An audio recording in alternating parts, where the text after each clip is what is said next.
ડોશી બોલો. આ હું કેવો લાગુ હું ઓહો, તમે તો આમ સુપર આમ ટીકડી જેવા લાગો, હીરા જેવા. પણ હાસો હાસો કે મારી હોગન તું હાસો ના બોલે તો કેવો લાગુ હું તો હાસ બોલો હરી જબર લાગો રે, પણ આ તૈયાર થઈને દોહરા છે.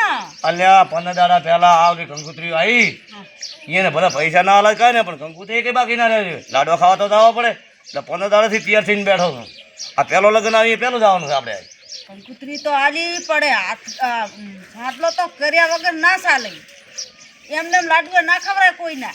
એવું એમ ઓય આમને એમ દાતા ના પરા તો 50 રૂપિયા હાલશે ચાલજી પસાર ના લાય તો તાય તો સાંટલામાં તો તમારે 5000 કરીને 500 ઘીના કરવાના, ના બને ને તો 100 રૂપિયા સેવટ આલવાના.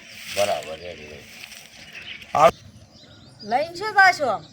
એટલે આ લઈને જવાનો તો બાઇક, પણ બાઇક તો લઈને આપણે જવાનું નથી. કારણ કે તો બાઇક લઈને જાય તો સાધનમાં ગણતરી આવે અને અમે તો 5 જણા થશે હમણાં હેડતા થશે.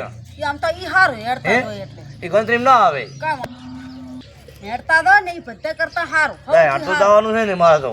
અને માડું એ દો ને તો હા. કાંઈ બીજું આડવળું છે બોલતા બોલતા ને અત્યારે તો બધું બંધિયારે બંધ આપણે કરાયું. તો શાંતિથી બેઠું રહેવાનું, એ ના સમાજે કર્યું એમ રહેવાનું અને મજા કરવાની હોય ન અને લાડવા ઠોકવાના ટાઈમે.